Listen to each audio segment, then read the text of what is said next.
Some people think stealing land is a paperwork problem. They forget concrete has a way of remembering exactly where it was poured. The first thing I noticed wasn't the wall. It was the smell. Fresh concrete has a sharp, chalky scent that hangs in the morning air long after the workers have gone home, and it drifted across my family's property before I even shut off the engine of my pickup. My wife, Emily, looked at me with the same confused expression I'd seen only once before, the day our flight home from Maui had been delayed by a tropical storm. We'd spent 10 unforgettable days celebrating our marriage, hiking volcanic trails, watching sunsets over the Pacific, and promising each other that when we got back to Texas, we'd finally start restoring the old farmhouse my grandfather left me. Instead, I stepped out of the truck and heard the metallic echo of a construction hammer somewhere beyond the oak trees. Then I saw it. A brand new stone wall stretched across my property like it had always belonged there. Nearly 8 feet tall, capped with expensive limestone, decorated with polished iron lanterns, and stamped with an oversized bronze plaque that proudly read, Willow Creek Estates Private Entrance. My grandfather's gravel lane disappeared behind it. The same gravel road where I learned to ride a bicycle. The same lane where Dad taught me how to back up a trailer. Gone. Hidden behind someone else's idea of luxury. The crunch of gravel beneath my boots sounded strangely hollow as I walked closer, trying to convince myself there had to be some mistake. Maybe the survey crew had drifted onto the wrong parcel. Maybe the contractor misunderstood the plans. Then I found my answer. My property markers had vanished. Every bright orange survey stake I'd personally installed 6 months earlier had been ripped out of the ground.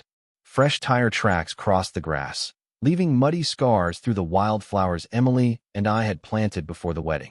My mailbox sat on its side near the ditch, bent like it had been tossed aside without a second thought. That's when I heard the electric hum of a golf cart approaching behind me. It rolled to a stop with the confidence of someone arriving on land they believed belonged to them. Behind the wheel sat the woman every neighbor had warned me about before we bought the place. Veronica Ashcroft, 53 years old, white, heavy-set, draped in a bright designer blouse covered with oversized floral prints, sparkling jewelry flashing in the Texas sun, oversized sunglasses balanced perfectly above carefully styled blonde hair. She looked less like the president of an HOA and more like someone headed to a country club luncheon. Her perfume reached me before her voice did, expensive enough to announce her arrival from 20 feet away. She smiled the kind of smile that never touched her eyes. "Welcome home," she said sweetly. "I hope you enjoyed your honeymoon." My stomach tightened. She knew exactly where we'd been. "What happened to my property?" I asked. She waved one manicured hand toward the wall as though unveiling a work of art. "Community improvement project. The board voted unanimously while you were away." I stared at her, waiting for the punchline that never came. "You built this on my land." She tilted her head with exaggerated sympathy. "Technically, it's serving the neighborhood now. Everyone benefits from a beautiful entrance." Then she reached into a leather portfolio and handed me a neatly folded envelope. The paper still felt warm from the afternoon sun. Inside was an invoice demanding that I reimburse the HOA $48,000 for my share of the construction costs. At the bottom, printed in bold letters, was a deadline for payment. I looked back at the wall. Beyond those stones, I could barely see the roof of the farmhouse where 3 generations of my family had gathered every Thanksgiving. The morning breeze carried the smell of fresh mortar, cut limestone, and newly planted decorative shrubs. Somewhere behind that wall, I heard children laughing as golf carts rolled across pavement that had never belonged to the HOA in the first place. Veronica folded her arms, completely certain she'd already won. What she didn't know was that walls have an interesting habit. They don't just keep people out. Sometimes, if they're built in exactly the wrong place, they trap everyone inside. My name is Ethan Carter. I am 37 years old, and I have spent almost 2 decades building commercial retaining walls, bridge approaches, and county road projects across Central Texas. Concrete has paid every bill I have ever had. Survey lines have fed my family. If there is one thing I trust more than a handshake, it is a legal property description stamped by a licensed surveyor. My grandfather used to tell me that land does not argue. People do. The land simply waits until someone finally reads the deed. That lesson followed me through every stage of my life. While other kids spent summers at amusement parks, I spent mine riding beside Grandpa Roy in his old pickup, listening to stories about fence lines, water easements, and neighbors who stayed friends because they respected boundaries. He carried a folded county survey inside the glove compartment that looked older than the truck itself. Every few months, he would unfold it on the hood, smooth the paper with both hands, and point toward landmarks that had not moved in 50 years. The giant live oak, the creek bend, the limestone ridge. He always finished the lesson the same way. He would smile and say that a person who knows exactly where his land begins never has to raise his voice. When he passed away, he left me 46 acres and one simple instruction inside his handwritten letter: never sell the entrance road. At the time, I thought he was being sentimental. After all, the road was only a 700-foot gravel lane connecting the county highway to the farmhouse. It hardly seemed important compared to the pasture or the old barn. Years later, I learned that every subdivision built behind our property depended on that corridor for the easiest access to the main highway. Grandpa had understood the future long before anyone else did. Emily loved that about him, even though she never had the chance to meet him. During our engagement, she would sit with me on the farmhouse porch drinking sweet tea while I told stories about fishing in the creek and helping Grandpa repair fences after spring storms. She believed the property should stay in the family forever, not because it was valuable, but because it reminded us that success meant having somewhere peaceful to come home to. That was our dream after the honeymoon. We planned to repaint the farmhouse, replace the weathered porch railing, and plant pecan trees along the driveway where our future children could one day play. We even joked about arguing over paint colors while the smell of fresh barbecue drifted across the pasture every Saturday afternoon. None of those plans included lawyers, survey crews, or an oversized stone wall wearing somebody else's neighborhood name. Standing there that morning, I noticed details that most people would never see. The mortar joints were still damp in the shade. Heavy equipment had compressed the soil beside the foundation. Fresh sod covered sections where construction vehicles had turned around. They had worked for several days, maybe longer. That meant deliveries, concrete trucks, masonry crews, excavators. Nobody accidentally builds a project that size. It required permits, schedules, invoices, and people willing to ignore every property marker they crossed. Emily quietly reached for my hand. I could feel the airline tag still wrapped around her suitcase handle brushing against my arm as the warm breeze carried the scent of cedar and fresh limestone across the field. Neither of us spoke for several seconds. We simply looked at the place where our quiet future had been replaced by someone else's monument to entitlement. Then I slipped Grandpa's old brass gate key out of my pocket. I had carried it on every important day of my life, including our wedding. The metal felt cool despite the Texas heat. I turned it over in my hand, remembering his final words about the entrance road. For the first time, I realized he had not been protecting a driveway. He had been protecting the one piece of leverage everyone else would someday wish they owned. Over the next hour, I learned more about Veronica Ashcroft than I ever wanted to know. Around Willow Creek Estates, people did not call her by name very often. They called her Madam President, sometimes as a joke and sometimes because they were genuinely afraid of crossing her. She had held the position for nearly 6 years, running every monthly meeting like a courtroom where she was both the judge and the jury. Every decision somehow ended with more rules, more fees, and more reasons for homeowners to apologize for things that had never bothered anyone before. She was a white woman in her early 50s with an expensive wardrobe that seemed determined to compete with the Texas sunrise. Bright designer dresses, oversized gold bracelets stacked halfway to her elbows, gemstone necklaces large enough to catch sunlight from across the street, and handbags that probably cost more than the first pickup I ever owned. She drove a white luxury sport utility vehicle that looked freshly detailed every morning, and she treated the neighborhood golf cart like an official government limousine. The strange part was that she rarely raised her voice. She did not need to. She had perfected that polished smile that suggested every unreasonable demand was somehow a favor. As Emily and I stood beside the wall, residents slowly gathered along the sidewalk. Nobody came too close. They watched from comfortable distances, pretending to check their mail or walk their dogs while quietly listening. An older man wearing a fishing cap caught my eye for only a second before looking away. A young couple loading groceries into their sport utility vehicle stopped, talking the moment Veronica glanced in their direction. The silence felt practiced, almost rehearsed. That told me everything. This was not the first time she had pushed someone around. It was simply the first time she had chosen the wrong property. Veronica opened her leather folder again and produced several neatly organized documents. She flipped through them with dramatic confidence before stopping on a page decorated with the official Willow Creek Estates logo across the top. According to her explanation, the board had approved a beautification initiative that required a grand entrance feature to improve neighborhood value and traffic flow. She spoke with the smooth rhythm of someone who had repeated the speech dozens of times. Every sentence sounded polished enough to belong in a real estate advertisement. She even thanked me for my unexpected contribution to the community, as though surrendering private land without permission deserved a handwritten thank you card. Then she pointed toward the stone wall and proudly explained that future landscaping would include decorative lighting, flowering shrubs, and a neighborhood monument sign visible from the county highway. Listening to her describe my property as though it were already hers was like hearing someone introduce themselves as the owner of your family photographs. Emily finally asked the question I had been holding back. She calmly looked at Veronica and asked whether anyone had ever requested written permission from the actual landowner before construction began. Veronica gave a soft laugh that floated through the warm afternoon air with the scent of expensive perfume.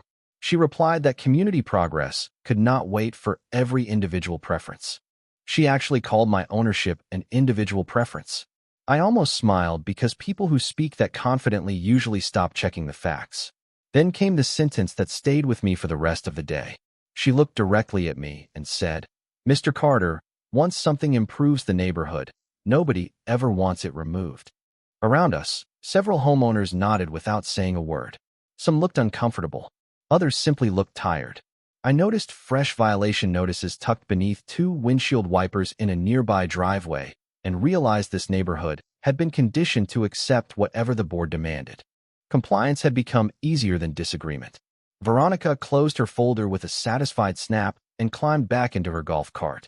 Before driving away, she reminded me that the invoice would begin collecting late fees after 30 days and suggested that newly married couples should focus on enjoying life instead of creating unnecessary legal disputes.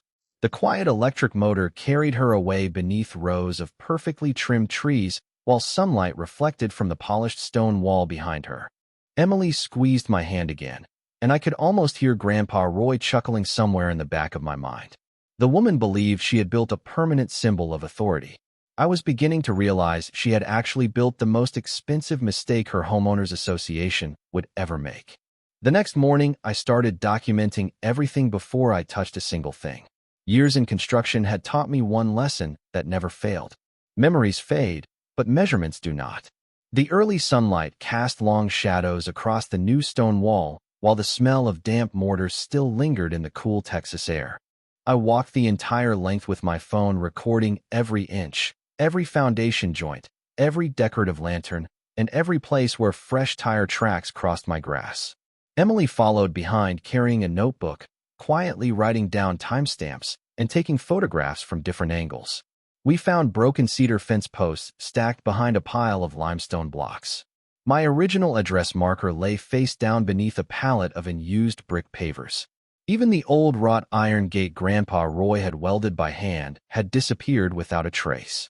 By mid-morning, I called the construction company whose logo was still printed on a temporary portable restroom sitting near the entrance. The project manager answered politely until I gave him my address. His voice immediately changed. He explained that his company had been hired directly by the homeowners association and had received what appeared to be a complete survey package along with signed authorization for the work. He even sounded surprised when I told him he was standing on private property. He apologized, promised to review the paperwork, and ended the call with a sentence that stayed with me. "If those documents are wrong, somebody is going to have a very expensive week." I hoped he was right. Before lunch, another certified envelope arrived by overnight delivery. This one contained 3 additional notices from the homeowners association. The first declared that the entrance improvement had officially become community infrastructure. The second demanded immediate reimbursement for landscaping expenses that had not even been completed yet. The third informed me that any attempt to interfere with the wall or surrounding improvements could result in daily fines under neighborhood regulations.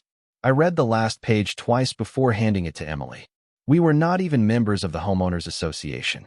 Our property had always remained outside its legal boundaries. Yet somehow Veronica had decided her board could find people who were never subject to its rules in the first place. That afternoon, I drove to the county records office hoping the confusion would disappear with one quick conversation. Instead, I found another surprise waiting behind the front counter. A clerk pulled up recent permit activity and frowned at the screen.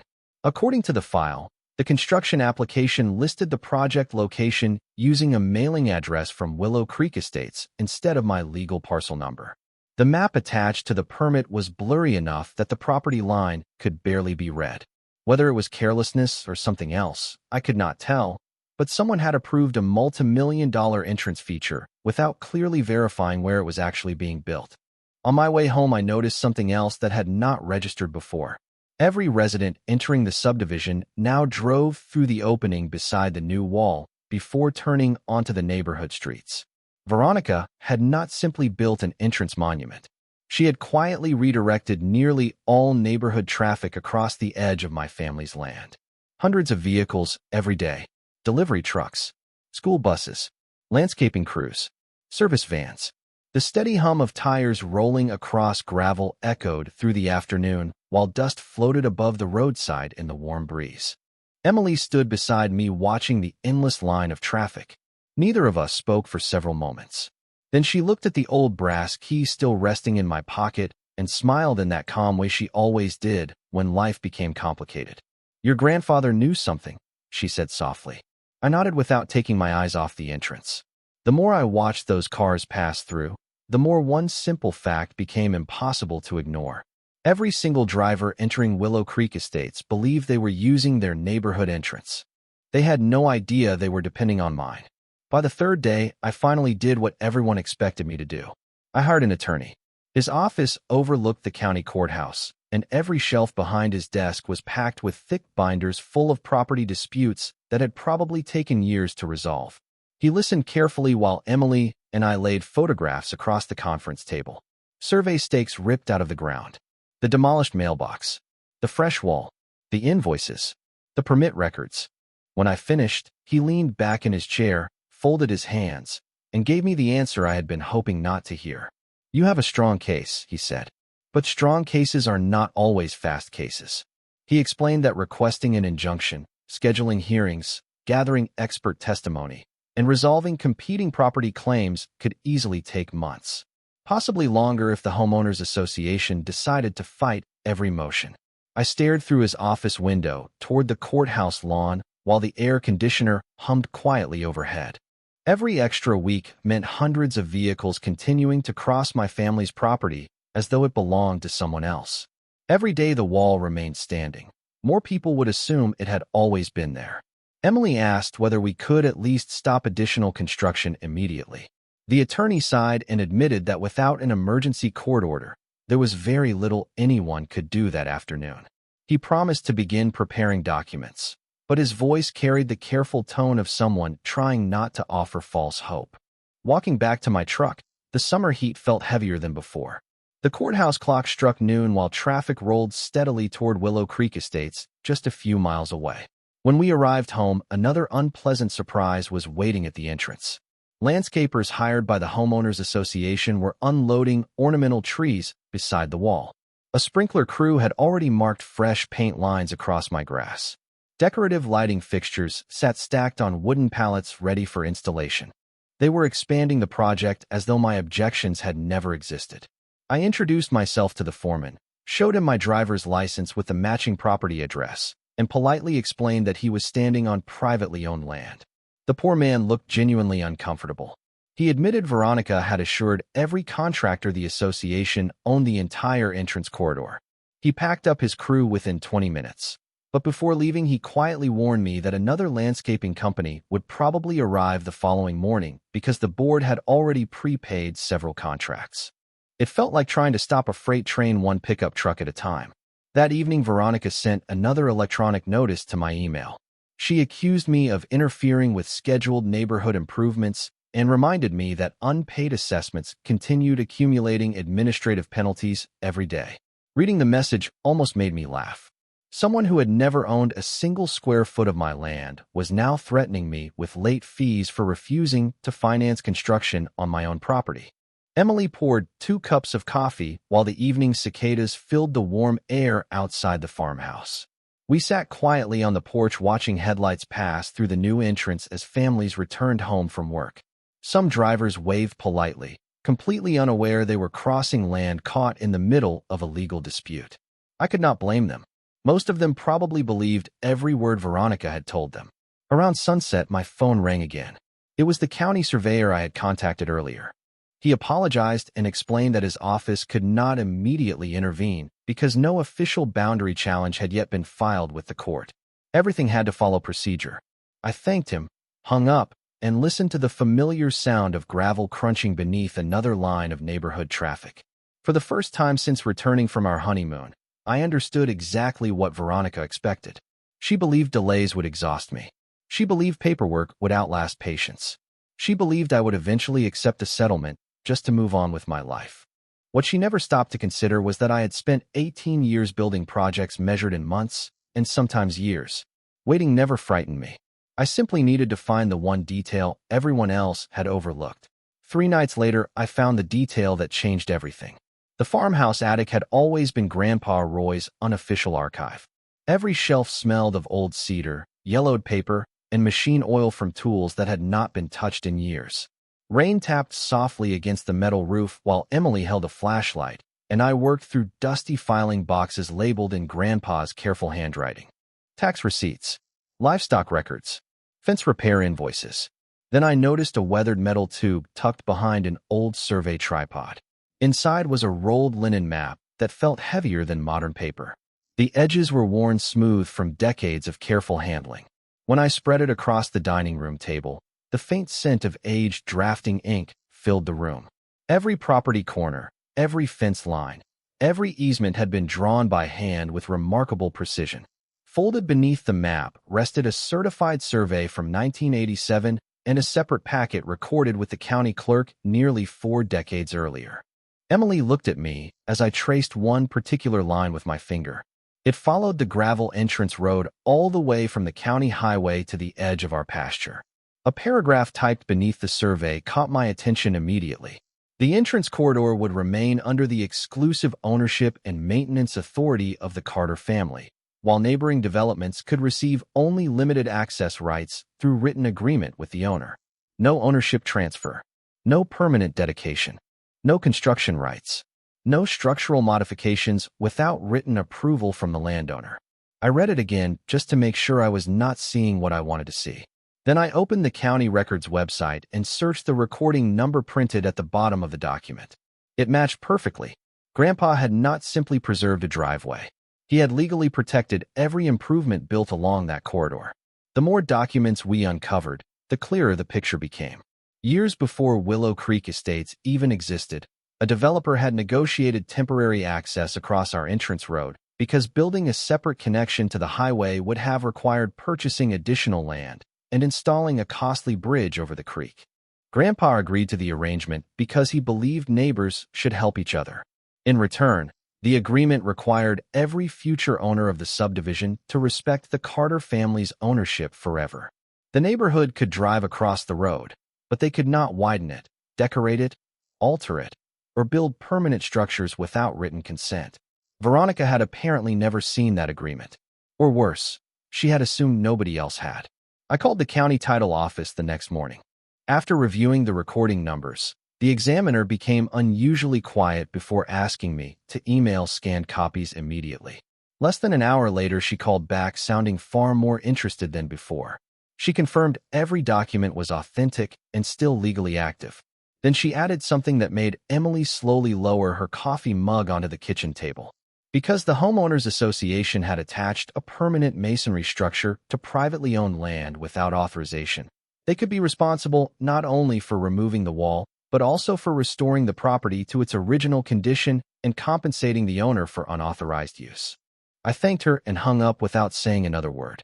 Outside, another steady stream of neighborhood traffic rolled across the entrance, while sunlight reflected from the polished limestone Veronica had been so proud to unveil. Suddenly, every decorative lantern, Every flower bed, every brick, and every expensive landscaping feature looked completely different. They were no longer symbols of confidence. They were evidence. That afternoon, I drove slowly around Willow Creek Estates for the first time since returning home. From every side street, I noticed something I had overlooked before. All three residential driveways leading residents toward the county highway converged onto the same entrance corridor, crossing my family's land. There was no alternate exit, no secondary access road, no emergency connector built by the developer. The entire neighborhood depended on one legally protected strip of property that Grandpa Roy had refused to sell nearly 40 years earlier. I parked beneath the old live oak at the edge of my pasture and slipped his brass gate key into my pocket once again. For the first time since this whole ordeal began, I was no longer thinking about the wall Veronica had built. I was thinking about the one the law would allow me to build. I did not call another contractor the next morning. I called the county planning office instead. Years of working in commercial construction had taught me that the fastest way to lose a legal battle was to move faster than the paperwork. Every permit application, every setback requirement, every drainage review had to be perfect. I wanted everything I did to survive the closest possible inspection because I knew Veronica would challenge every inch. The county engineer reviewed my survey, compared it with the recorded easement documents, and spent nearly 20 minutes studying the entrance corridor. Finally, he looked up and asked a question that almost made me smile. "You are only proposing improvements on your own property, correct?" I answered with one word. "Exactly." By that afternoon, I had submitted drawings for a new security wall and controlled access feature entirely inside my own property line. The design did not touch the existing neighborhood streets. It did not block emergency easements. It did not interfere with utility corridors. It simply enclosed my private entrance corridor exactly as the recorded property boundaries allowed. Every measurement matched the survey down to the inch. The plans included drainage calculations, visibility requirements, and structural specifications stronger than county code required. I had built retaining walls beside interstate highways. Designing one legal masonry wall felt almost relaxing. 2 days later, the permit was approved. I quietly contacted my construction superintendent, Mike Reynolds, a man who had spent 15 years solving impossible job site problems without ever raising his voice. When I explained the situation, he remained silent for several seconds before asking, "Do you want this done by the book?" I laughed because he already knew the answer. Every page of it. By sunrise Monday, 3 company trucks rolled onto my property, carrying survey equipment instead of concrete. Before anyone unloaded a single block, licensed surveyors placed fresh property stakes every 20 feet along the corridor. Bright orange flags fluttered in the morning breeze, while laser levels hummed softly across the grass. Emily walked behind them, photographing every marker from multiple angles. I wanted a complete record before construction even began. Around 8 o'clock, Veronica arrived in her white sport utility vehicle, wearing another brightly colored designer outfit that looked expensive enough to finance a small pickup truck. Gold bracelets clinked together as she climbed out, oversized sunglasses reflecting the morning sun. Her expression shifted from confidence to confusion as she noticed county inspectors standing beside my survey crew. "What exactly is happening?" she demanded. I handed her a copy of the approved permit. She barely glanced at the first page before insisting the Homeowners Association would never allow such construction. I politely reminded her that the property belonged to neither the association nor its board. It belonged to me. One county inspector quietly confirmed that every permit had been properly issued and every boundary independently verified. Veronica's smile tightened until it almost disappeared. She pulled out her phone, stepped aside, and began making calls with the hurried pace of someone realizing the conversation was no longer under her control. Throughout the day, neighbors slowed their cars to watch the activity. Some looked nervous. Others seemed quietly hopeful. An older gentleman who had avoided eye contact during our first encounter finally walked over carrying 2 bottles of cold water. He introduced himself as Walter and admitted he had questioned several of Veronica's projects over the years, but had always backed down after receiving violation notices. Before leaving, he looked at the survey stakes stretching across the entrance road and softly said, "I had a feeling somebody would eventually read the real paperwork." By late afternoon, the excavation lines had been marked with biodegradable paint. The layout looked almost invisible to anyone passing through, but I could already picture the finished project in my mind. Every measurement had a purpose. Every corner followed the legal boundary exactly. Emily stood beside me while the evening breeze carried the familiar scent of fresh-cut cedar and warm limestone across the pasture. The polished wall Veronica had proudly built still stood in the distance, glowing beneath the setting Texas sun. She believed it represented victory. I looked at the approved permit folded neatly inside my truck and realized something much more powerful. Concrete can always be poured again. The law, when it is finally read correctly, has a way of becoming the strongest foundation of all. Construction began before sunrise on Wednesday. The familiar rumble of diesel engines rolled across the pasture while floodlights illuminated the survey stakes like a string of tiny stars against the dark Texas morning. The smell of damp earth mixed with fresh coffee drifting from insulated mugs as my crew moved with the quiet confidence that comes from following a well-prepared plan. Nobody rushed. Every excavation line had already been approved. Every measurement had already been verified twice. Mike checked each laser level himself before giving a single signal to begin. The first bucket of the excavator lowered into the soil with slow precision, carving a perfectly straight trench exactly where the property survey demanded. By 8 o'clock, the sun had climbed above the oak trees, and the entire entrance corridor had become the busiest place in the county. Residents slowed almost to a stop, trying to understand why county inspectors, licensed surveyors, and construction crews were all standing together without anyone arguing. Veronica arrived 20 minutes later in her white luxury sport utility vehicle, wearing another bright designer outfit that looked more suited for a charity luncheon than a construction site. Gold jewelry sparkled against the morning light as she marched toward the excavation, waving several sheets of paper above her head. She insisted the work had to stop immediately because it would inconvenience hundreds of homeowners. The county inspector calmly asked one question. "Is this your property?" She hesitated just long enough for everyone standing nearby to notice. Then she answered with a speech about community investment, neighborhood expectations, and shared responsibility. The inspector listened politely before pointing toward the recorded survey markers lining the corridor.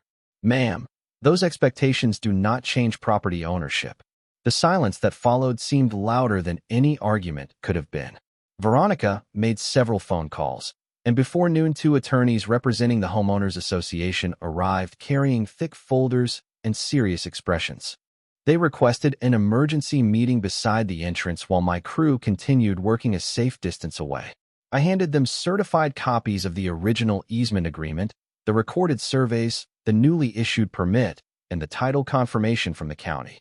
One attorney adjusted his glasses and quietly reread the easement language 3 separate times.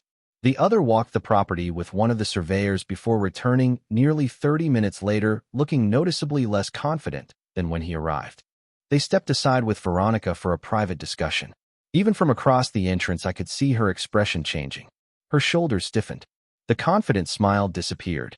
She pointed repeatedly toward the decorative wall her association had built, as though hoping it might somehow change the wording inside the recorded documents. It did not. Meanwhile, concrete trucks rolled in exactly on schedule. Fresh concrete flowed smoothly into reinforced forms that followed my legal boundary inch by inch. The familiar scent of curing cement filled the warm afternoon air, while steel reinforcement disappeared beneath clean gray surfaces that would soon become a permanent structure. Residents gathered quietly along the sidewalks. Instead of complaining, many simply watched. Some even thanked the county surveyors for explaining why the construction was happening. For the first time since I had returned from my honeymoon, people were hearing the complete story instead of Veronica's version. By late afternoon, the new wall stretched across the entrance corridor at the precise point where private ownership legally resumed. It did not cross public streets. It did not interfere with emergency easements. It simply closed private access that had been taken for granted for years. The result was immediate. Vehicles approaching from inside the neighborhood reached the end of the corridor and discovered there was no legal path beyond my property. Delivery vans turned around. Landscaping trailers stopped. A school transportation supervisor parked nearby while reviewing alternate routes that unfortunately did not exist.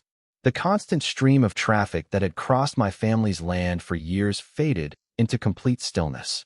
Veronica stood beside her own stone monument staring at the quiet entrance she had worked so hard to redesign. By sunset, the Homeowners Association attorneys approached me one final time. Their tone had completely changed. They were no longer making demands.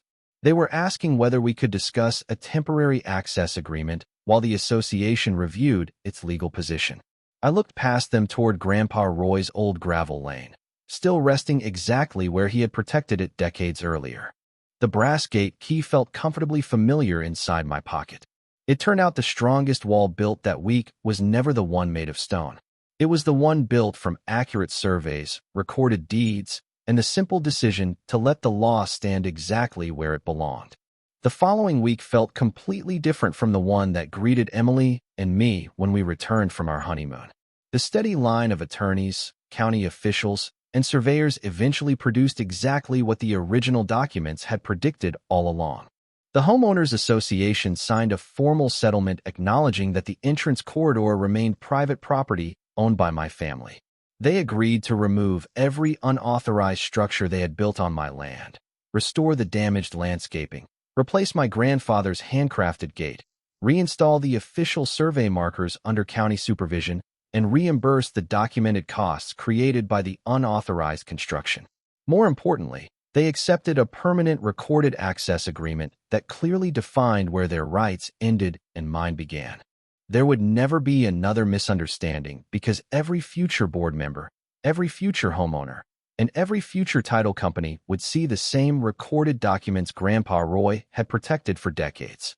Veronica attended the final county meeting wearing another colorful designer outfit, but the confidence that once seemed impossible to shake had quietly disappeared. She spent most of the hearing listening while the county attorney reviewed property records that had existed long before Willow Creek Estates was ever built. Nobody raised their voice. Nobody argued. The facts spoke clearly enough on their own. A few weeks later, the neighborhood elected a new board, and several residents stopped by the farmhouse simply to apologize for believing only one side of the story. Walter even helped me reinstall the old mailbox near the entrance, smiling as the familiar sound of a shovel cutting through Texas soil echoed across the pasture. Emily and I finally returned to the plans we had made before all of this began. We repaired the farmhouse porch together, planted the row of pecan trees we had talked about during our honeymoon, and watched the evening sun settle behind the same live oak where Grandpa Roy used to unfold his weathered survey map. Sometimes I still carry his brass gate key in my pocket when I walk the property at sunset. The cool metal reminds me that real ownership is not measured by expensive monuments or impressive speeches. It is protected by patience, preparation, and the quiet confidence that comes from knowing the truth is already written down somewhere waiting to be read. Every now and then I drive past the neighborhood entrance. The decorative landscaping looks beautiful now, but it stands exactly where it legally belongs instead of where someone merely wished it belonged.